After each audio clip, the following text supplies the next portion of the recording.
अस्सलामुअलैकुम। आप देख रहे हैं दुनिया स्पेशल जमहूरियत रास्ता और मंजिल। आज हमारी खुसूसी ट्रांसमिशन, मैं हूं शाजिया अकरम और इस खुसूसी ट्रांसमिशन में मेरे साथ होंगे, लाहौर से हमारे साथ सईद काजी हैं और इस्लामाबाद से हमारे साथ हैं रऊफ क्लासरा। नाजरीन, आज हफ्ते का दिन है, बहुत ही स्पेशल दिन है क्योंकि आज खास दिन इस लिहाज से है क्योंकि पाकिस्तान की तारीख में पहली मर्तबा एक सिविलियन सदर के तहत जमहूरी अमल जो है, जमहूरी जो मुद्दत है वो पूरी हुई, जमहूरी इंतकाल इक़्तिदार हो रहा है। आज यकम जून को 2013 को 14वीं कौमी असम्बली वजूद में आ रही है और आज सेंटर में हुकूमत है मुस्लिम लीग नून की।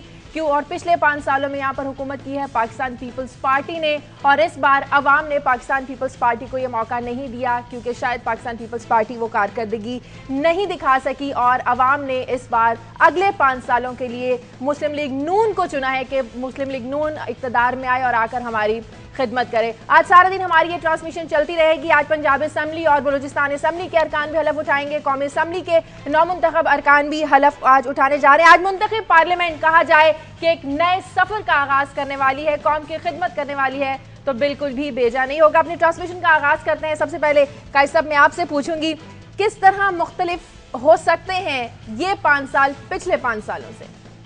ये तो खैर अभी बड़ा अर्ली है ये कहना, मगर एक हवाले से तो मुख्तलिफ है। पहली दफ़ा एक पीसफुल ट्रांजिशन हो रही है from one democratic government to other.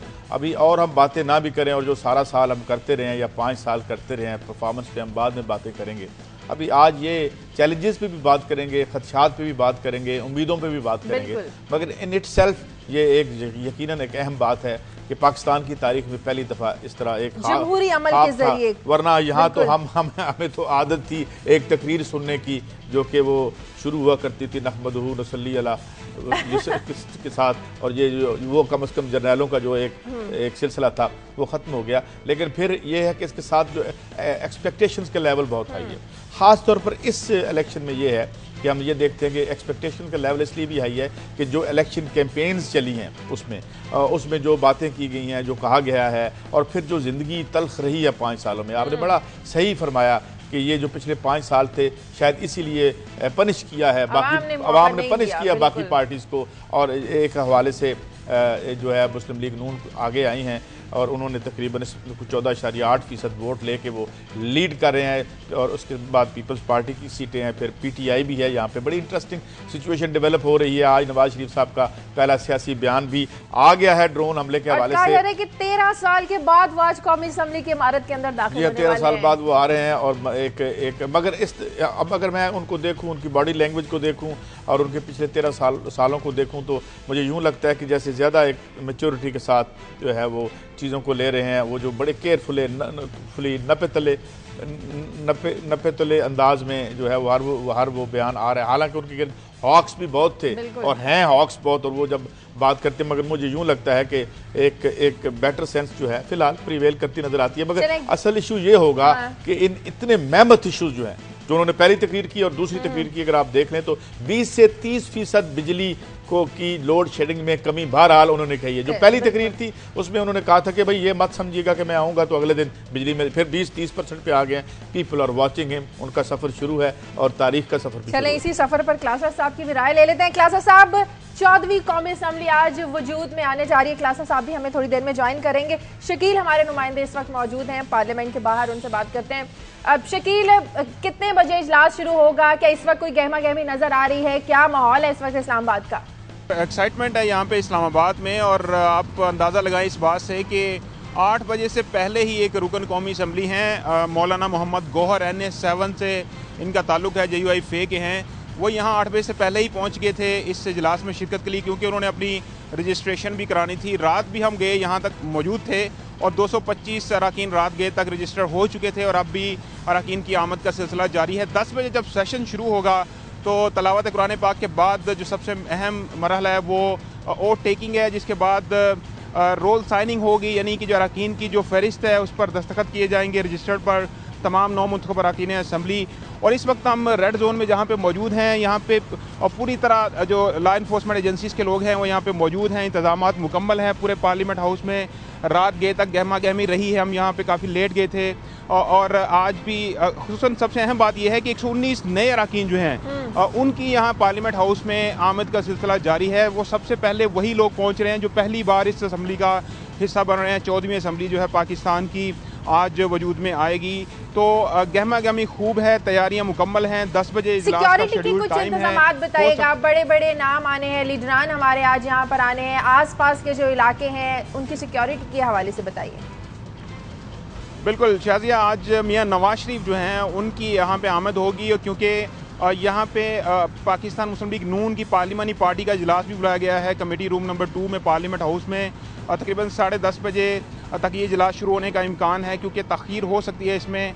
और इसके अलावा पाकिस्तान तहरीक इंसाफ के सरबराह इमरान खान तो आज नहीं आ रहे, ऑफिशियली बता दिया गया है। लेकिन इसके अलावा जितने भी बड़े लीडर्स हैं, चौधरी निसार हैं, महमूद खान अचकज़ई हैं, मौलाना फजलुर रहमान हैं, ये तमाम लोग आएंगे और आज हलफ लेंगे, अपनी नौ मुंतखब असम्बली का हिस्सा बनेंगे।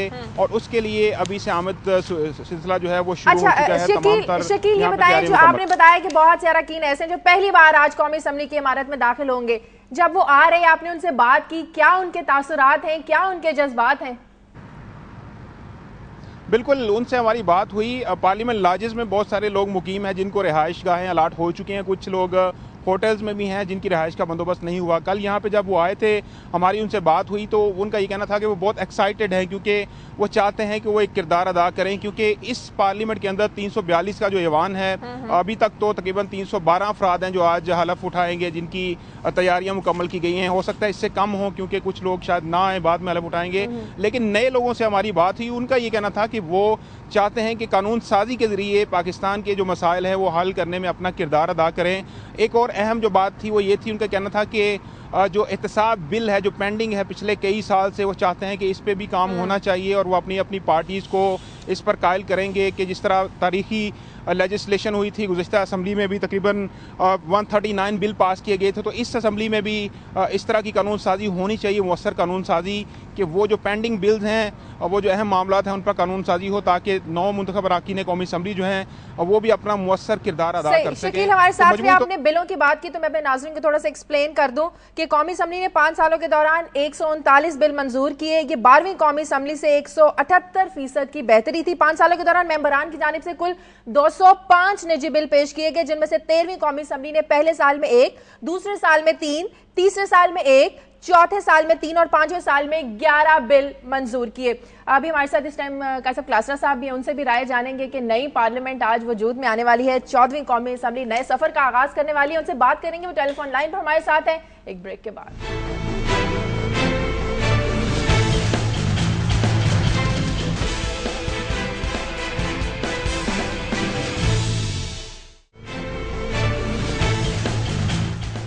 ब्रेक के बाद खुशामदीद। क्लासरा साहब इस वक्त हमारे साथ टेलीफोन लाइन पर मौजूद हैं, उनसे बात करते हैं। क्लासरा साहब, मुंतखब पार्लियामेंट नए सफर का आगाज करने वाली है, 14वीं कौमी असम्बली आज वजूद में आ रही है। किस तरह इस सारे सफर को हम देखें, आप किस तरह जायजा लेंगे अगर पिछले 5 सालों से इसका मुकाबला किया जाए? अच्छा जी, ये एक तो इसमें कोई शक नहीं है कि ट्रांजिशन हुई, पहली दफा मेरा ख्याल है पीसफुल हम पाकिस्तानी तरीके में ट्रांजिशन देख रहे हैं कि किसी पार्लियामेंट ने हुकूमत में 5 साल पूरे किए हैं और आज उसका एक बाकायदा तौर पर अगली हुकूमत को ट्रांसफर किया जा रहा है। ये वो बात थी जो मेरा ख्याल है सारे अरसे में, आपको याद होगा 5 सालों में जब पीपल्स पार्टी की तनकीद भी होती थी, इनकी करप्शन पे, इनएफिशिएंसी पे, और कहा जाता था कि इस सिस्टम को डिरेल किया जाए या आप अर्ली इलेक्शन कॉल कर लेंगे। नवाज शरीफ साहब और इनकी पार्टी भी, आपको याद होगा, ये भी बड़ा कहते रहे 2010-11 में कि मुल्क में नए इलेक्शन होने चाहिए, उसके बाद भी इन्होंने इसको स्पीड अप किया। लेकिन प्रो डेमोक्रेसी फोर्सेस हमेशा ये कहती रही हैं कि रादर आप इसमें आप कट करने के बजाय जमहूरी सफर जो है, चाहे इसमें करप्शन है, मिसमैनेजमेंट है, चीजें नहीं ठीक हो रही, लेकिन इवन देन आप एक दफा एक पार्लियामेंट को, एक हुकूमत को 5 साल दें और लोगों को इनको वोट आउट करने दें, इनको बूट आउट मत करें। जो माजी में हमने देखते हैं कि एस्टैब्लिशमेंट या जुडिशरी या दूसरे एलिमेंट्स के साथ मिलकर जो हुकूमत होती थी, आप उसको बूट आउट करते रहे, जिसकी वजह से वो जो एक अमल था, लोगों को मौका नहीं मिला कि वो इन पॉलिटिशियंस की खुद अकाउंटेबिलिटी कर सके। साहब, इसमें ओपोजिशन को भी तो हम क्रेडिट देंगे कि ओपोजिशन ने शायद उतना टफ टाइम नहीं दिया, पूरा काम करने का मौका दिया हुकूमत को। नहीं साहब, मैं इस इससे नहीं बिलीव करता। हमेशा मेरा इस पर इख्तलाफ रहा है कि पोजीशन को क्रेडिट दें, इन्होंने चलने दिया था, पोजीशन ने चलने दिया था, पोजीशन बेनिफिशियरी नहीं रही। मतलब कौन मेजर पोजीशन थी यहाँ पे? एक तो मेन पॉलिटिकल पार्टी सारी की सारी इक़्तिदार में बैठी हुई थी। ये बात थी, आप एमक्यूएम को देख लें, ANP देख लें, मौलाना फजल रहमान देख लें, आप नवाज लीग देख लें, अब उसके बाद पीर पगारा साहब की पार्टी देख लें, पीपल्स पार्टी देख लें, ये कौन पावर में नहीं रहा? मुझे जरा बताया, पहले जो शुरू के दिन थे तो नवाज लीग पावर में रही है, इक़्तिदार में रही है, और बाद में पूरा इनके पास 60% पंजाब रहा है। तो पावर में सारी पार्टीज रही। ये तो एक पाकिस्तान के लोगों को समझने की बात है, पोजीशन में कोई नहीं रहा। एक बात, अगर ये यहाँ पे कहीं पे रहे भी हैं पोजीशन में तो सूबों में इन्होंने अपना शेयर ले लिया है। तो पाकिस्तान की पहली हमने यहाँ पे ये पॉलिटिकल प्रोसेस देखा है जिसमें तमाम सियासी जमातें इक़्तिदार में थी, चाहे वो यहाँ सेंटर में हूँ या सूबों में हूँ। और जब हम ये कहते हैं कि अपोजिशन ने पूरा मौका दिया तो फिर हमें ये भी कहना चाहिए कि अपोजिशन ने इक़्तिदार में पूरा हिस्सा भी लिया है।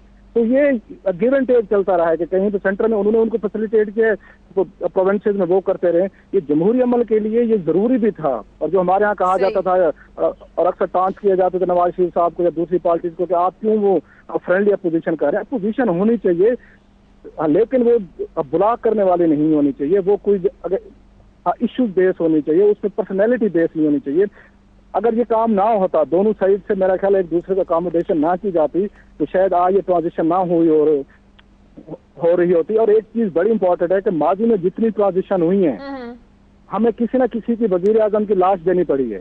ये पहली दफा हम देख रहे हैं कि एक पीसफुल तरीके से एक वजीर आजम घर गए हैं, 2 वजीर आजम जितने भी थे गए हैं, पार्लियामेंट गए हैं, लोगों ने अपना गुस्सा निकाला है, एक नए लोगों को वो लेके आए। सो एक हेल्दी एक ट्रेडिशन आज देखने में आ रही है। एक चीज बड़ी आज ये शाजा बड़ी देखने वाली होगी पार्लियामेंट में, जो मैं बड़ा कीन हूँ और मेरा ख्याल इस्लामाबाद के बहुत सारे रिपोर्टर्स जो हैं वो भी इसको देखेंगे कि 5 साल पहले जब असेंबली का इजलास हुआ, जनरल मुशर्रफ साहब उस वक्त मुल्क के सदर थे, उस वक्त का माहौल हमने देखा है बड़ा एक बेनजीर भुट्टो साहबा उस वक्त शहीद हो चुकी थी, जो बाकी पॉलिटिकल पार्टीज भी एक रिवेंज के साथ इलेक्शन लड़ रही थी, तो वो जो पैशन था, माहौल था, वो बिल्कुल डिफरेंट था। आज देखना ये है कि आज क्या माहौल होता है। क्लासा साहब साथ रहे, जैसे ही आज अरकान हलफ लेंगे एक नई जिम्मेदारियां उनके कंधों पर पड़ेंगी जो उन्हें हर हाल में निभाना होंगी। अवाम ने इन्हें जिम्मेदारी दी है, अवाम इनके बारे में क्या सोचते हैं, नई आने वाली हुकूमत के बारे में आप खुद ही सुन लीजिए। जितनी भी हमारी पब्लिक एक्सपेक्ट कर रही है कि बिजली की प्रॉब्लम है, बिजली होगी तो ऑटोमेटिकली इंडस्ट्री डेवलप होगी, ऑटोमेटिकली जो लोगों को रोजगार मिलेगा। तुम पुराने आजमाए हुए मैं, लेकिन खुदारा अपनी रविश को बदलो, अपने जहनों को बदलो, गरीबों का ख्याल करो, हमारा ख्याल करो। हम आवाम हैं, हम क्यों चीखते हैं? अगर हम भूखे मरते हैं तो हम चीख पड़ते हैं। असम्बली तो इस दफ़ा जो बन रही है बहुत अच्छी बन रही है, क्योंकि मियाँ साहब ने पहले भी बहुत काम किए थे और उम्मीद है इस दफ़ा भी बहुत अच्छे काम किएंगे। बहुत ज़्यादा तवक्कुआत हैं कि ये मियाँ नवाज शरीफ जो हैं इस क्राइसिस से हमें निकाल लेंगे। उम्मीद तो बहुत है, देखें अब इनको थोड़ा सा काम करने दें, लेकिन अगर हम इनके पीछे पड़े रहेंगे कि भाई जल्दी करें और जल्दी, फिर कुछ नहीं होगा। सिंध असेंबली से तो कोई नहीं है क्योंकि 100% उसी तरह किया गई है। नेशनल असेंबली से कह सकते हैं अब एक चेंज आया है, नवाज शरीफ की हुकूमत आई है, देखें क्या करती है। पंजाब जो है इस वक्त सबसे टॉप पे जा रहा है। जो उन्होंने काम किए वाकई में काम किए उन्होंने। कौन सा खिदमत आपने की है, किस चीज़ का खिदमत किया है? नौकरी पर 15-15 लाख रुपए का बिक रहे थे पिछले साल, अभी वही पोजीशन होगा। हुकूमत से ये उम्मीद रखनी चाहिए कि ये जो है बलूचिस्तान के पहले हालात ठीक कर ले, कानून बनाए, यहाँ पर जंगल का कानून नहीं होना चाहिए।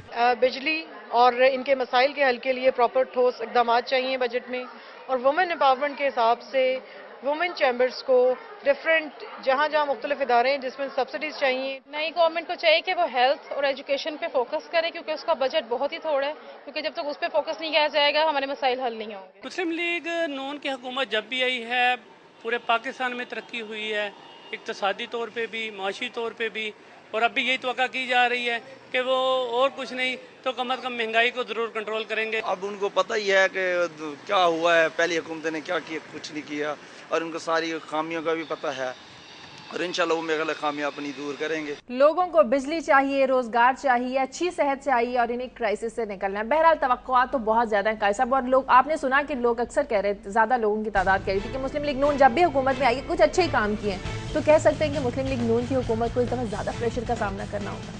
लेकिन शाजिया ठीक है, एक कंटिन्यूएशन होनी चाहिए जमहूरियत की कंटिन्यूएशन हम यूरोप में भी देख रहे हैं, बड़ी कंटिन्यूड रही है, सैकड़ों कई दहाइयों तक हो रही है।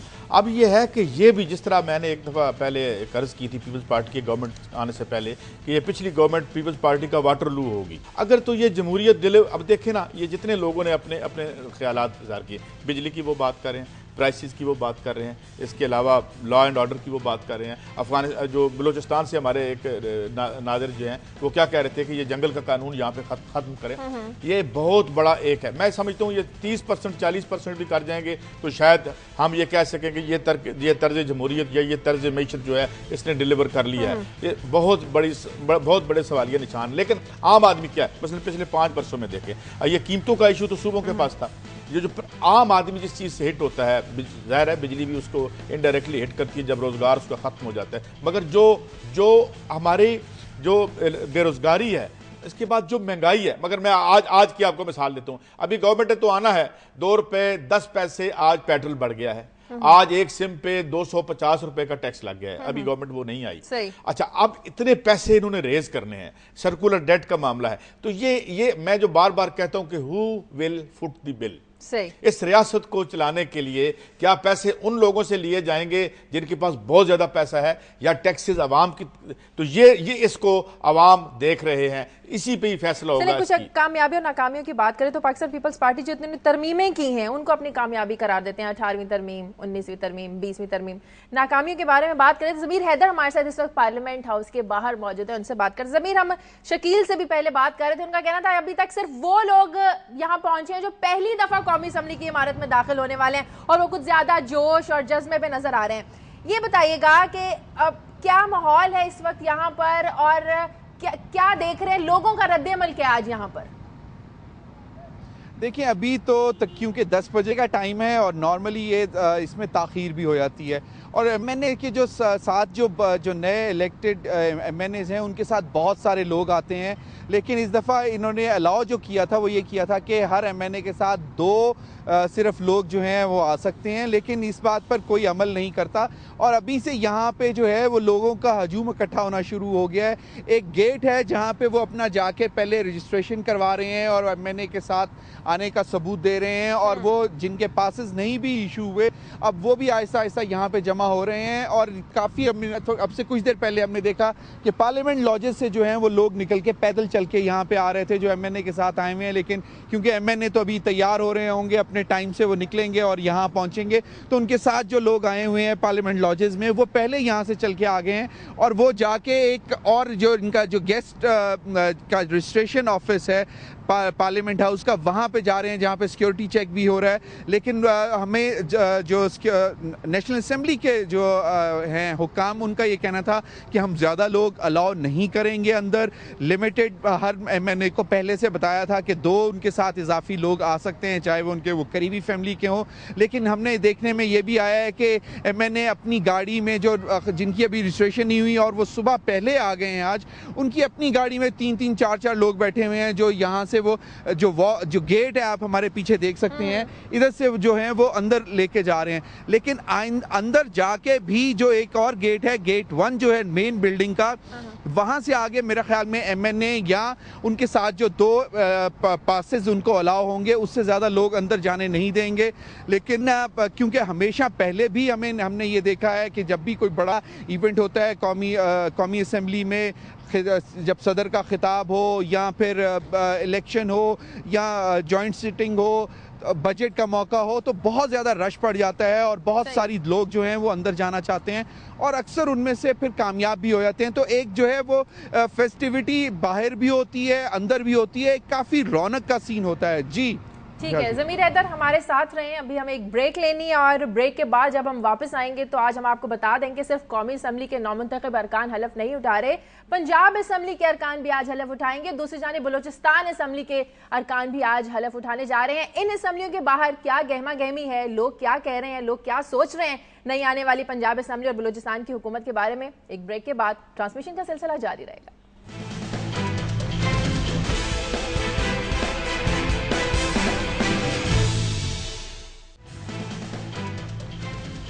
ब्रेक के बाद खुशामदीद। दुनिया स्पेशल, दुनिया न्यूज़ की खुसूसी ट्रांसमिशन जमहूरियत, रास्ता और मंजिल। सारा दिन हम आप लोगों के साथ रहेंगे। अरकान की हलफ बर्दारी कौमी असम्बली, बलूचिस्तान असम्बली और पंजाब असम्बली में भी हो जब तक चलती रहेगी।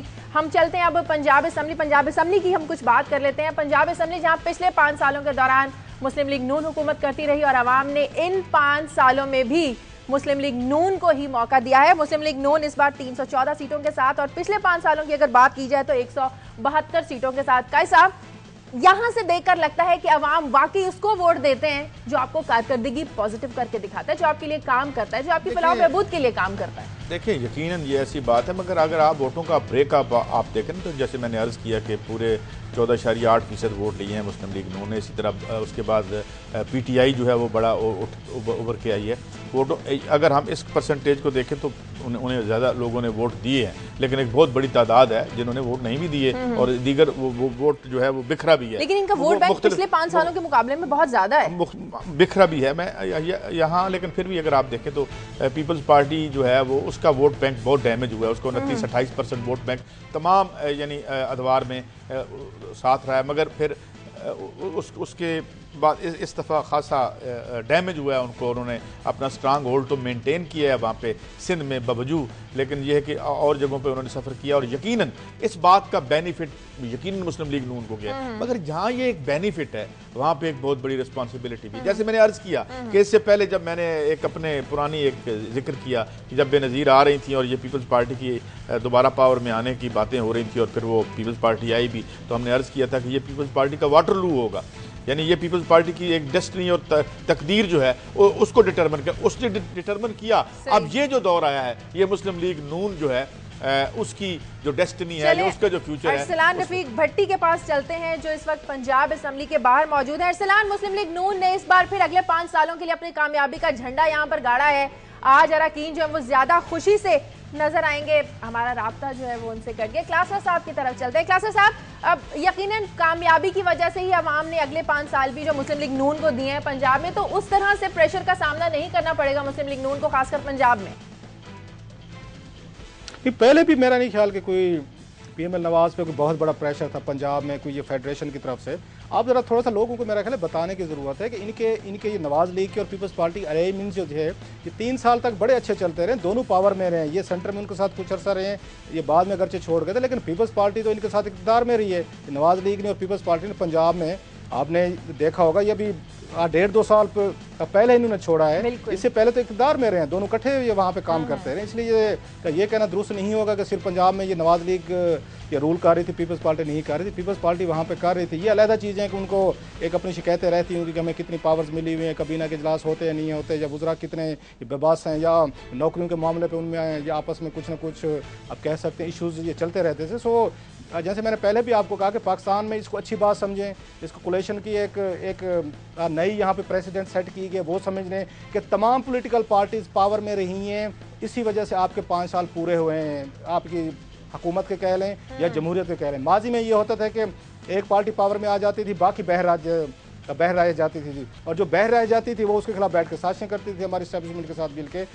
सो एक जो इसकी रीज़न है मैं समझता हूँ कामयाबी की जमहूरियत की, कि तमाम पॉलिटिकल पार्टीज ने अपना हिस्सा बकदरे जुस्सा लेकर रखा हुआ था, इसलिए सुकून भी था, इन लोगों के अपने पक्ष भी थे, प्रिविलेज भी इनके थे, सिक्योरिटी। तो क्लासर साहब, ये आपने कहा एस्टैब्लिशमेंट के साथ मिलकर साथ, तो अब एस्टैब्लिशमेंट बेरोजगार हो जाएगी, लगता है आपको? अपोजिशन, और पर्टिकुलरली मैं कहूँगा जो अपोजिशन इमरान खान साहब की अपोजिशन है, उनका रोल क्या रहता है वहाँ पे असेंबली में? उनके MNAs जब आज पार्लियामेंट में जाते हैं वो क्या वहाँ पे गुफ्तगू करते हैं? अगर उनको मौका मिलता है कोई बात करने का, आज नहीं करेंगे, 3 जून को जब दोबारा सेशन बुलाया जाएगा जिसमें स्पीकर और डिप्टी स्पीकर का इलेक्शन होगा, उस वक्त इनको मौका मिलता है तकरीरें करने का। अब मुझे याद आ रहा है 2002 की असेंबली याद आ रही है, जब वहाँ पे जनरल मुशर्रफ साहब का, आपको याद होगा, LFO था, उसके खिलाफ 1.5-2 साल तक बहुत बड़ी हंगामा ये होता रहा। नवाज लीग और ये पीपल्स पार्टी मिल के उनको कहते रहे हम आपको सत्ता नहीं मानते, हम 73 पे हलफ लेंगे, हम LFO पे हलफ नहीं लेंगे। और उस पर आपको याद होगा अच्छा खासा यहाँ पे 2-2.5 साल एक पोलिटिकल टर्माइल रही है इस्लामाबाद में भी और पार्लियामेंट के अंदर भी। आज जो देखना इमरान खान साहब का एटीट्यूड बड़ा इंपॉर्टेंट है इस असेंबली का फ्यूचर ये डिटरमाइन करने के लिए आप हमारे साथ रहिएगा। आप हमारे साथ रहिएगा। पिलडेट के जो सरबराह हैं अहमद बिलाल महबूब, वो हमारे साथ हैं। Welcome to the show Bilal sahab. बहुत शुक्रिया जनाब, थैंक यू। हुजूर, आपने बड़ा काम किया और मैं आपकी वेबसाइट भी देख रहा था, आपकी ये जो पब्लिकेशंस भी हैं। एक तो हमें ये बताइए कि ये जो पिछला जो वो तो अब सबके सामने है, आपकी नज़र में बड़े चैलेंजेस क्या होंगे ये जो आने वाली असेंबली है, तो जमहूरियत की क्रेडिबिलिटी बनाने के फरोग के लिए, या ये स्टेक पे होगी, क्या होगा, क्या नजर आता है आपको? देखिए, आने वाला जो दौर है उसमें कौमी असम्बली को एक बतौर इदारे के अपने आप को मुस्तहकम करने के और अपने आप को फ़रोग़ देने के, ये सबसे बड़ा चैलेंज होगा। क्या कौमी असम्बली में सिर्फ गुफ्तगू होगी, क्या सिर्फ एक दूसरे पर तनकीद होगी, एक टॉकिंग शॉप होगी, या वाकई एक इदारे में ट्रांसफॉर्म होगी? वो उसी सूरत में हो सकती है जब इस इदारे के अंदर काम करने वाले जो अफराद हैं, जो सेक्रेटेरिएट है, उसके अंदर एक रेवोल्यूशनरी चेंज आए, अफराद का इंडक्शन मेरिट की बुनियाद पर हो, स्पीकर की मर्जी की बुनियाद पर ना हो, रिसर्च को स्ट्रेंथन किया जाए, अरकान असम्बली को मालूमात फराहम की जाए, बजट का भी ढकोसला ना हो, बजट को वाकई अरकान के सामने पेश किया जाए और उनको मौका दिया जाए कि उसका जायजा ले सकें, तज्जिया कर सकें, कमेटियों के अंदर जा सकें, कमेटियों को स्टाफ मुहैया किया जाए। तो ये तमाम वो संजीदा चैलेंज हैं जो आम आदमी की नज़र में नहीं आते। आम आदमी की नज़र मेरा आपसे सवाल ये है, बिल्कुल आपने दुरुस्त फरमाया, आपने इतने क्लोजली देख रहे हैं, आपका पर्सपेक्टिव क्या है? आप जो ये जो टास्क्स बता रहे हैं, आपको लगता है ये पूरे हो पाएंगे? आपका लेवल ऑफ एक्सपेक्टेशंस क्या है इस ज़िमन में? मुझे माजी की असम्बलियों के मुकाबले में इस असम्बली में ये सब कुछ होता हुआ ज्यादा मुमकिन नजर आ रहा है, इसलिए कि हमने जमहूरियत का जो सफर तय किया है उसमें हम एक बेहतर पोजीशन में हैं। कई रिवायात इसलिए असम्बली में भी अच्छी कायम हुई हैं।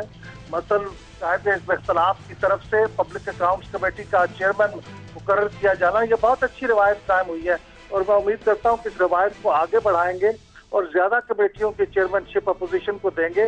इस वक्त ये जेन्युइनली इलेक्टेड लोग हैं, जेन्युइन अपोजिशन है। अहमद बिलाल साहब, मसाइल तो बहुत ज्यादा है, एक के बाद एक मसाइल गिनते जाएं तो खत्म नहीं होंगे। बड़े चैलेंजेस जो हैं वो कौमी असम्बली को कौन से दरपेश होंगे? मैंने बड़ा चैलेंज तो आपकी खिदमत से एक अर्ज किया कि इस इदारे को बतौर एक इदारे के अपना आप को बनवाना, और जब इस हद तक का अपने आप को बनवा लेंगे तो फिर उसकी तरफ से जो बातें कही जाएंगी, जो इसके अंदर करारदाद अगरचे इंतजामिया पे बाइंडिंग नहीं होती, लेकिन जब एक करारदाद मंजूर कर ली जाएगी तो उस करारदाद का फिर इतलाक, उसकी इम्प्लीमेंटेशन जब ये होना शुरू हो जाएगा तो फिर मैं समझूंगा कि ये इदारा मुस्तहकम हो गया है और इसकी बात को सीरियसली लिया जा रहा है। और इसके अरकान, दूसरा बड़ा चैलेंज ये है कि इसके अरकान अपने अपने इलाके के मकामी मसाइल और अपने लोगों के ज़ाती मसाइल के अंदर वक्त सर्फ करने की बजाय उससे भी वक्त सर्फ करें 10%, 20%, लेकिन बड़ा वक्त वो इस इदारे के अंदर अपनी कारकर्दगी यानी लेजिस्लेशन अच्छा, ये बताइए बिलाल साहब, ये बताइए, ये तो बड़ा अच्छा आपने फरमाया, ये बताइए कि एक लेवल ऑफ, ये तो हो गया इदाराती इस्तेहकाम, अब एक तरफ से जिन्होंने वोट डाल के इन्हें भेजा है उनकी कुछ तवक्कुआत हैं, बेरोजगारी खौफनाक रही, रन अवे इन्फ्लेशन रही, यहाँ पे आम आदमी की मैशत ज़बूहाल और बर्बाद हुई पिछले 5 सालों में। अगर वहाँ डिलीवर नहीं होता तो फिर इस्तेहकाम कहाँ खड़ा होगा इस पार्लिमान का? देखो, इस चीज को डिलीवर करने में भी इस पार्लिमान का बड़ा रोल होगा, क्योंकि ये पार्लिमान एक निगरान की हैसियत भी रखती है कि इंतजामिया ने जो बातें कही हैं, जो उसे करनी चाहिए, क्या वो कर रही है? अगर नहीं कर रही है तो इस असेंबली के अंदर उनका एहतसाब होना चाहिए, उनकी जवाबदेही होनी चाहिए और 5 साल का इंतजार नहीं करना चाहिए कि आम आवाम बोले, उससे पहले ये अरकान बोले और उनका एहतसाब करें। तो अगर ये करना शुरू कर देंगे हर सेशन में तो फिर मेरा ख्याल है हुकूमत की पॉलिसियों में अगर कोई कमजोरी भी है तो बर वक्त दूर हो जाएगी। अपोजिशन का रोल कैसा देख रहे हैं आप? अहमद बिलाल साहब, अपोजिशन का रोल कैसा होना चाहिए और कैसा देख रहे हैं आप? अपोजिशन का रोल वैसे ही होना चाहिए जैसे एक जिम्मेदार जमहूरियत में होता है, यानी मुखालफत बराए मुखालफत न करें और किसी बात पे कंप्रोमाइज भी न करें। जिस बात को जिस मौके पे पॉइंट आउट करना और आवाम के सामने लाना जरूरी है वो लाए। एक तो पहली बात है वो खुद इन्फॉर्म्ड हो, वो खला में न रहती हो, उसको एक एक चीज पढ़ना चाहिए, देखना चाहिए गौर से और फिर उसको असेंबली के अंदर उठा के आवाम के सामने लाना चाहिए। उस पर कोई कंप्रोमाइज ना हो, लेकिन एक ऐसी अपोजिशन जो आज़ाद तो हो लेकिन इन्फॉर्म्ड ना हो, जिसको पता ही ना हो कि हुकूमत के ऐवानों में क्या हो रहा है, वो अपना मौसर नहीं हो सकती। तो इसलिए इसको इन्फॉर्म भी रहना होगा, इसको अपनी पार्टियों के अंदर भी तंजीम करनी होगी, स्टाफ को इंडक्ट करना होगा ताकि मुसलसल चौकन्ने रहें। ठीक है, बहुत शुक्रिया अहमद बिलाल साहब आपका। जी क्लासर साहब, आपने अहमद बिलाल की साहब की बात सुनी, आप इस पर कुछ कहना चाहेंगे? जो जो बात कह रहे थे वो आइडियली टेक्स्ट बुक वाइज तो वो ठीक कह रहे थे, जो हम टेक्स्ट बुक्स में पढ़ते रहते हैं कि जमहूरियत को कैसे चलना चाहिए। बेसिकली टेक्स्ट बुक टाइप उनकी जो गुफ्तगू थी सारी का, अपोजिशन को ये करना चाहिए, हुकूमत को ये करना चाहिए। लेकिन पाकिस्तान में इस तरह चीज़ें होती नहीं है जैसे ये अहमद बिलाल सूफ़ी साहब कह रहे थे। हमने देखा भी है पिछले 10-12 सालों में रिपोर्टिंग हम भी करते रहे पार्लियामेंट की। जो मुझे ख़तरा है एक तरह का, वो जो मैं बात उस वक्त हमारी इनकम कि मुकम्मल नहीं हो सकी। इमरान खान साहब ने धांधली पे एक बहुत बड़ा स्टैंड लिया हुआ है। जो मैं बात कह रहा था कि LOF पे एक बहुत बड़ी हमने यहाँ पे एक बिग बैटल देखी है और 2-2.5 साल तक पार्लियामेंट को नहीं चलने दिया गया। सो इमरान खान साहब जो बहर बात कर रहे हैं धांधली के हवाले से इशूज़ को उन्होंने उठाए हुए हैं, तो देखना ये है कि उनकी जो जमात है क्या इस इशू को पार्लियामेंट से बहर रखती है, या जब इसके इफ्तिताई इजलास होगा वहाँ पर स्पीकर का ये इलेक्शन होगा, दूसरे इलेक्शन होंगे, तो उनका क्या एटीट्यूड रहता है। वो इसको इशू बना के चलते हैं या वो कहते हैं कि आपने 1-2 दफ़ा बात करने फिर इसको आपने छोड़ देना। जो मुझे लग रहा है, जो मेरी कुछ बात भी हुई है इनके PTI के जो लीडर्स हैं, वो इस बात को आगे लेके चलेंगे। वो पार्लियामेंट में भी रहेंगे, वो इस इशू को एजिटेट भी करते रहेंगे। और जो उनको सबसे बड़ा एज मिलने वाला है, जो अपोजिशन में मेरा ख्याल है एक दरार आने वाली कि खुर्शीद शाह ये कह चुके हैं कि अगर हमसे वोट मांगा गया तो हम नवाज शरीफ साहब को वोट देंगे। तो ये इमरान साहब के लिए बहुत बड़ा ये बताइए एक सवाल मैंने किया था अहमद बिलाल महबूब साहब से, और वो ये था कि जब तक आप गली मोहल्ले खेत खलियान फैक्ट्री यहाँ डिलीवर नहीं करते तो जाहिर है उसका इनकास होगा ना। हम अगर मजबूत करना चाहते हैं पार्लियामान को, तो पार्लियामेंट में जिन लोगों ने इन नुमाइंदों को भेजा है उनकी जिंदगियों में क्या तब्दीली आती है या नहीं आती, क्या इस पर डिपेंड नहीं करेगा? क्या कहेंगे आप? ये बिल्कुल डिपेंड करेगा। जैसे लोगों की एक्सपेक्टेशन इस पर आसमान पे लगी हुई है। नवाज शरीफ साहब कह भी चुके हैं कि आप हमसे कोई मुआवज़ों की तवक्को ना करें। जो हमने पहले भी अपने एक प्रोग्राम में डिबेट किया था कि इलेक्शन से पहले की गुफ्तगू हमारी डिफरेंट होती है, इलेक्शन के बाद यकदम विदिन 24 आवर्स हमें पता चल जाता है नहीं जी ये तो पाकिस्तान के मसाइल ही डिफरेंट हैं जिनको हमने आके हल करना है। लोग एक्सपेक्टेशन रखेंगे। और जो बात में सुन रहा था बिजली की लोड शेडिंग की, ये आपका कैपेसिटी का प्रॉब्लम नहीं है जो पाकिस्तान के लोगों को नहीं बताया जाता। आपके पास बिजली प्रोड्यूस करने की कैपेसिटी 20,000 मेगावाट मौजूद है। आप उनको पैसे नहीं दे रहे, आप उनको ये पेमेंट्स नहीं कर रहे। जो आप ये बार बार बात कहते हैं foot the bill, who will foot the bill, ये बिल देने वाले नहीं है। अब इन पे देखना ये ऑलरेडी इनके पार्लियामेंट में आने से पहले जितने MNAs हैं, डॉक्टर फमीदा मिर्जा जो हैं अपने आखिरी इजलास में जो उन्होंने या कौमी असम्बली की उनकी फाइनेंस कमेटी का इजलास किया था जिसमें उन्होंने ताहयात मरात अपने लिए उन्होंने ले ली थी, उसमें क्लास उन्होंने भी डाल दी थी कि जितनी मरात हैं उनको डबल कर दिया गया है। ऑलरेडी ये 1.5 लाख रुपया ये लेते थे, अलाउंस लेते थे, उसको 3 लाख रुपया कर दिया है। इशू नहीं है, लगता है कि मसला सिर्फ करप्शन का है। करप्शन का भी तो है, करप्शन तो है ऑफ कोर्स। ये यहाँ पे जो पीपल्स पार्टी की हुकूमत हारी है जिस वजह से बुरे तरीके से, उसमें करप्शन तो था। और इन लोगों को एक होते करप्शन होता है, एक होते एहसास यहाँ, इनमें एहसास यहाँ ही नहीं था पीपल्स पार्टी की हुकूमत में। जो चीज़ हमने देखा उन्होंने उनका ये कहना जो करना है कर लें, हम तो ये कुछ करेंगे, और उसका रिजल्ट भी उन्होंने भुगत लिया है। जो आने वाला जो सबसे बड़ा बिग चैलेंजेस होंगे वो मैं समझता हूँ नवाज लीग के लिए जो मुश्किल मुझे लग रहा है, इन्होंने टैक्सेस इकट्ठे करने हैं, इन्होंने लोगों से पैसे लेने हैं। जो ये पैसे में अब इनकी जो फॉलोइंग है मोस्टली हमें नजर आते हैं शहरों में, ताजर क्लास है, बिजनेस क्लास है, आपका इंडस्ट्रियल सेक्टर इनको सपोर्ट करता है। अब वो पैसे देने को तैयार नहीं, वो बिल देने को तैयार नहीं। जो फौरी रिलीफ लोगों को फराहम करना है इन्होंने बिजली देने के लिए, वो इनके लिए फायदेमंद होगा। ये तो आपको इमीडिएट मैयर्स इनको लेनी पड़ेगी, पैसा कहीं ना कहीं से तो इकट्ठा करना है। एक अच्छी चीज़ जो इनको हो रही है वो ये कि इसाक डार साहब इस वक्त बिहाइंड द सीन बैठ के सारे काम करवा रहे हैं। जितने भी आपको स्टेप्स नज़र आ रहे हैं, जिसकी काजी साहब बात कह रहे थे कि टैक्सेस लग रहे हैं, ऑलरेडी पहले ही अभी निगरान बैठे हुए हैं और नई हुकूमत के आने से पहले इतने सारे उन्होंने फैसले कर लिए हैं। ये बाकी चीज़ें तो इन्होंने जाके अदालत में चैलेंज कर दी है नवाज लीग ने, जी आप ये अपॉइंटमेंट्स नहीं कर सकते, केयर टेकर प्राइम मिनिस्टर ये नहीं कर सकते, वो नहीं कर सकते। अदालत ने भी उनकी बात मान ली है कि बिल्कुल नहीं कर सकते। तो ये फिर अदालत में क्यों नहीं चले गए कि इन्होंने क्यों ये टैक्सेस लगा दिए निगरान हुकूमतों ने? इसका मतलब ये है कि ये जो इन्होंने आने से पहले ही इनकी अंडरस्टैंडिंग है कि आप ये स्टेप्स लें ताकि जब हम पावर में आए हम आते ही अनपॉपुलर ना हो जाए। फाइनेंस मिनिस्टर इस वक्त वर्चुअली तौर पे इसाक डार साहब चला रहे हैं। ये जितने टैक्सेस आपको आ रहे हैं, छोटे मोटे मिनी बजट जिसकी काजी साहब ने प्रोग्राम में अच्छी खासी लास्ट वीक में डिटेल्स भी दी थी, ये सारी उनकी मर्जी से लग रहे हैं। इनको एडवांटेज ये चाहते हैं जो 4-5 दिन का गैप है जब तक नवाज शरीफ साहब ने वजीर आजम बनना है, आप जितने अनपॉपुलर फैसले ले सकते हैं इसी हुकूमत से करवा लें, आप निगरानी के जरिए करवा लें। लेकिन साहब ये तो होगी बात जो पावर में आने वाले हैं, मंजर पे होगा, सारा नजर आएगा क्या कर रहे हैं। ये जो लोग अपोजिशन में गए हैं और ये जो खास तौर पे पीपल्स पार्टी ने जो एक कमेटी बनाई है अपनी शिकस्त के ज़िमन में, एतजाज़ एहसन साहब, तो ये लोग जो अभी एनालिसिस इन्होंने किया है, आपको लगता है कि ये उन कॉजेज तक पहुंचेंगे और फिर जो लोग खुद वजह थे इस डिबैकल की, वो क्या बताएंगे कि पीपल्स पार्टी ने इतना बुरा परफॉर्म क्यों किया? काई साहब वो कहते हैं ना कि चूरी खाने वाले मजनू और होते हैं और मारे खाने वाले मजनू और होते हैं। जिन्होंने माल कमाने थे, जिन्होंने डजे लगानी थी, लूट मार करनी थी, और नैब में आजकल उनकी पेशा हो रही है। ये तो बात पूछनी चाहिए थी। रहमान मलिक साहब को कमेटी में बिठाते, डॉक्टर आसिम को ये कमेटी में बिठाते, अमीन फ़हीम साहब को कमेटी में बिठाते, राजा परवेज अशरफ साहब को बिठाते, ये यूसुफ रज़ा गिलानी साहब को बिठाते कि आप हजूर बैठे, आप हुकूमत करते रहें, आप ही उस वक्त गॉड फादर थे इस मुल्क के, आप हमें बताएं कि ये क्या रीजन हैं। अब उनको रज़ा रब्बानी साहब को, एतजाज एहसन साहब को, इनको क्या पता कि क्या रीजन थी, क्योंकि दोनों तो लूट मार में शरीक नहीं थे, इन्होंने कोई हिस्सा नहीं लिया। ये लूट मार में शरीक नहीं थे, यकीनन ये लूट मार में शरीक नहीं थे, लेकिन क्या ये इतने सादा हैं कि रज़ा रब्बानी साहब को पता नहीं है क्या होता रहा, और पता नहीं है उनको, और क्यों नहीं ये बात करते उस निज़ाम की, उस मंशूर की जिस पे बुनियाद थी पीपीपी की, और ये भी सारी फरोई बातें और वो बातें हो रही हैं जिनकी कोई अहमियत नहीं है।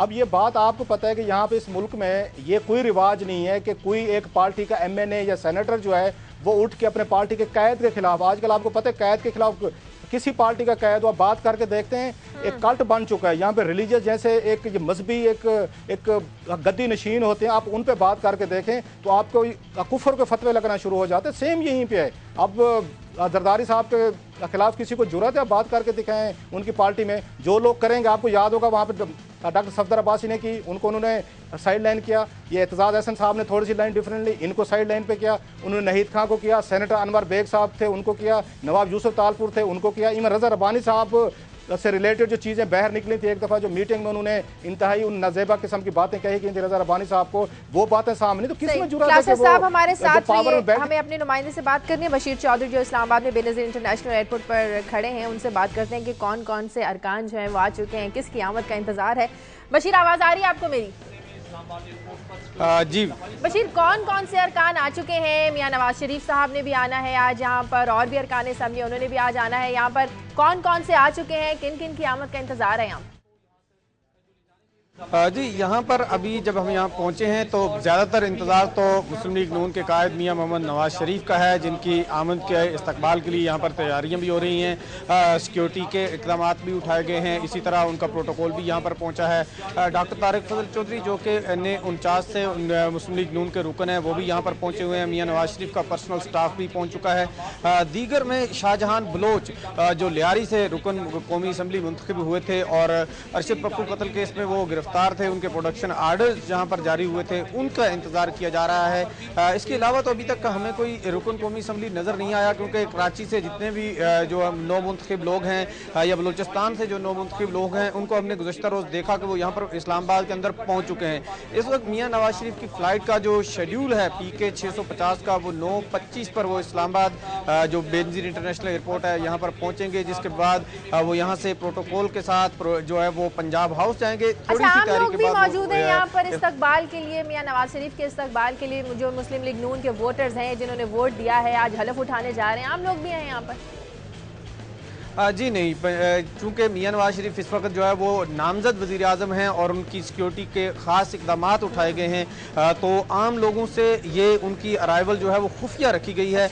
किसी को भी ये मालूम नहीं था कि वो बाय रोड इस्लामाबाद। सॉरी, आपको पूरी तरह सुन नहीं पाया शायद। वो आ गए हैं या आना है उन्होंने, या उनका इंतजार है? जो लियारी से बड़ी इंटरेस्टिंग ये एक सीट थी और वो एक्यूज्ड भी हैं। जी कराची से जो है वो 3 फ्लाइट्स आगे पीछे शेड्यूल हैं, उनमें से किसी एक पर भी वो जो है वो पहुंचने वाले हैं और तकरीबन टाइम तो हो चुका है और किसी भी लम्हे वो बाहर आ सकते हैं। पुलिस कस्टडी में वो यहाँ पर लाए जाएंगे और इसके बाद उन्हें सीधा कौमी असम्बली हॉल जो है वो लेकर जाया जाएगा, जहाँ वो हलफ उठाएंगे। अभी तक वो यहाँ पहुँचे नहीं हैं, इंतज़ार किया जा रहा है कि वो यहाँ पर आएँ और उनसे भी जो है वो उनके जो इस सूरत हाल में वो पहला इजलास अटेंड करने आ रहे हैं तो वो क्या सोच रहे होंगे। जी ठीक है, बहुत शुक्रिया बशीर चौधरी आपका। यकीनन जब मियां नवाज शरीफ यहाँ पर आएंगे वो मनाज़िर हम अपने नाज़रीन को दिखाएं। जी कासिम, आप कुछ कहना चाह रहे हैं? हाँ, ये लियारी की बड़ी इंपॉर्टेंट बैटल थी और सीट थी जो शाहजहान बलोच साहब को मिली है। एक तो उनकी आमद का भी है, एक ज़ाहिर है एक खबर होगी वहाँ पे, और मियां नवाज शरीफ साहब की भी आमद। और वो दुरुस्त फरमा रहे हैं कि अक्सर लोग तो आ चुके हैं, रात को ही वहाँ कैपिटल में पहुँच चुके हैं।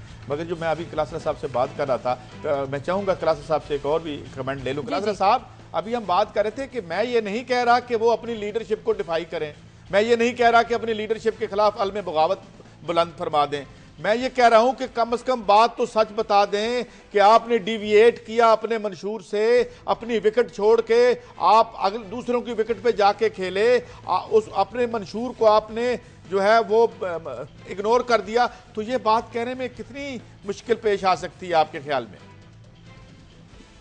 काजी साहब, आपका मेरा यहाँ पे स्टूडियो में बैठ के कहना बड़ा आसान है कि कितनी मुश्किल पेश आ सकती है। ये एक एक सीट के लिए मुहताज होते हैं अपनी इन्हीं लीडरों को। अगर इनको टिकट ना मिले तो इनका पॉलिटिकल इनके कैरियर ख़त्म हो जाते हैं। ये तो बिग ये कंप्रोमाइज़ करके बैठे हुए होते हैं। और अगेन जो मैं बार बार बात करता हूँ, मैंने देखा भी है यहाँ पे असूलों की सियासत ख़त्म हो चुकी है, नज़रिए की सियासत ख़त्म हो चुकी है। पर्सनल आपके कन्विक्शन थे, डिग्निटी थी, रिस्पेक्ट थी, कोई आप सेल्फ अस्टीम थी, मुझे तो ये चीज़ें नज़र नहीं आती। बाज़ अब आपको लगता है कि आपको यहाँ पे हर चीज़ सेलेबल आपकी कमोडिटी है, जो आएँ कीमत लगाएं और आके आपको ख़रीद लें। ये जो आप कह रहे हैं ना कि वो रीज़न तो बता सकते हैं, हम ये नहीं कह रहे कि वो अपने लीडरशिप को डिफाई करें। सर अगर वो रीज़न बताएंगे तो डिफेंस ही में आएगा। अगर वो बताएंगे कि गिलानी साहब ने क्या गलतियां की हैं, राजा परवेज साहब से क्या गलतियां हुई हैं, रहमान मलिक साहब ने क्या यहाँ पे एक अपना वो खेल खेलते रहे, या डॉक्टर आसिम हुसैन साहब ने कितने अरबों रुपए उन्होंने कमाए हैं, तो इससे तो साफ जाहिर होगा कि अपनी लीडरशिप को डिफाई कर रहे हैं। उनकी रीजनिंग में तो ये चीज़ आएगी, करप्शन आएगी, मिसमैनेजमेंट आएगी और इनका नेपोटिज्म आएगा। सो जब तक वो लीडरशिप को डिफाई नहीं करेंगे, अपनी फिंगर पॉइंट नहीं करेंगे, तो रीज़न का पता नहीं चल सकता जिसकी बात आप कह रहे हैं और कि हमें रीज़न बता दें। इसलिए बड़ा ज़रूरी है कि उनको पॉइंट आउट करना पड़ेगा। और जो लास्ट मीटिंग हुई थी मेरा ख्याल है लाहौर में गवर्नर हाउस में, जहाँ पे जरदारी साहब गए थे, तो अक्सर ये मेम्बरान थे, उन्होंने वहाँ पे कहा उनको ये हमारे वज़ीर आज़म इसके ये जो आपने बनाए थे वो इसके जिम्मेदार हैं। इवन मुझे ये पता चला, सोर्सेज ने बताया कि बहुत सारे अरकान, जिसमें मैं नाम भी ले लेता हूँ, नदीम अफजल चंद जैसे लोग थे जिनकी सदर से प्रेसिडेंट से आसिफ जरदारी साहब से खासी थोड़ी सी इवन गर्मी सर्दी की आर्गूमेंट, हीटेड आर्गूमेंट हुआ है। उन्होंने यही कहा सदर साहब कि आपने 5 साल जिस तरह के लोग हमारे ऊपर रखे थे, उसके बाद तो यही डिबेकल होना था और पार्टी ने आके इलेक्शन लूज करने थे। और जरदारी साहब अपनी कैलकुलेशन करके बैठे थे, और जिसमें किसी हद तक ये मेरे जैसे ये लोग भी शेयर करते थे कि शायद ये इमरान खान का वोट बैंक है वो हट करेगा और नवाज लीग जो है अब वो इतनी सीटें नहीं ले सकेगी। इसलिए सबकी कैलकुलेशन यहाँ पे गलत साबित हुई है। जिस तरह का रिजल्ट सामने आए, क्लासर साहब की तजीब में सबसे अच्छी बात ये होती है कि 2-3 खबरें भी निकाल के दे देते हैं। इसका मतलब नदीम अफसर। मगर चले वापस आते हैं शाजिया, क्योंकि मुस्लिम लीग नून का दिन है आज, तो हम ये कहेंगे कि ये हमने बात इसलिए की कि कम अज कम उन्हें ये, अगर तो दे मीन गुड, अगर वो समझते हैं कि उन्होंने यहाँ कोई तारीख बतानी है, तो उनके पीछे है ये एक लेगेसी उस नाकामी की, और उनके सामने एक चैलेंजेस का पहाड़ है और उनके अज़ाइम है और उनके हमसे वादे हैं। तो आज चूंकि उनका दिन है, तो काजी साहब अगर मुझे एक बड़ा चैलेंज बताने दें, इजाज़त दें, अगर जो मेरा ख्याल है जिसका जिक्र करना बड़ा ज़रूरी है नवाज शरीफ साहब के लिए, वो बड़ा चैलेंज ये है कि इस वक्त बहुत सारे डजन्स ऑफ करप्शन केसेस हैं जो पीपल्स पार्टी की लीडरशिप पे इस वक्त नैब के पास पड़े हैं, अदालतों के पास पड़े हैं। इनके पास 2 रूट हैं। एक पीपल्स पार्टी ने लिया था, मुझे याद है सेनेटर उस वक्त ये फरहतुल्लाह बाबर साहब थे, स्पोक्स पर्सन थे बेनज़ीर भुट्टो साहबा के, बाद में जरदारी साहब के। इन्होंने 50 के करीब जो जना मुशर्रफ दौर में करप्शन हुई थी उसके रेफरेंस नैब को भेजे थे। यूं ही पीपल्स पार्टी पावर में आई, उन तमाम रेफरेंसेस को इन्होंने डंप कर दिया था in the name of so called reconciliation. अब हमने ये देखना है कि नवाज शरीफ साहब क्या करते हैं। क्या वो ये फरहतुल्लाह बाबर साहब वाला रूट लेंगे कि पहले हमें बताते रहे ज़र बाबा और 40 चोर, क्या उनके ज़र बाबा और 40 चोर के जो रेफरेंसेज हैं, उनके स्कैंडल हैं, उनको ये फॉलो करेंगे, या फिर वही रूट लेंगे जी हम पाकिस्तान में इंतकामी सियासत नहीं चाहते, आपने जितनी लूट मार करनी थी कर ली है। ट्रांसमिशन का सिलसिला जारी है। दुनिया स्पेशल, जमहूरियत, रास्ता और मंजिल, हलफ बर्दारी आज होनी है कौमी असम्बली के 9 मुंतखब अरकान की। पंजाब असम्बली और बलूचिस्तान में दुनिया न्यूज़ की स्पेशल ट्रांसमिशन जारी रहेगी। फिलहाल हमें इजाज़त दीजिए। क्लासा साहब बहुत शुक्रिया आपका, कायद साहब आपका भी बहुत शुक्रिया, और देखते रहिए दुनिया न्यूज़।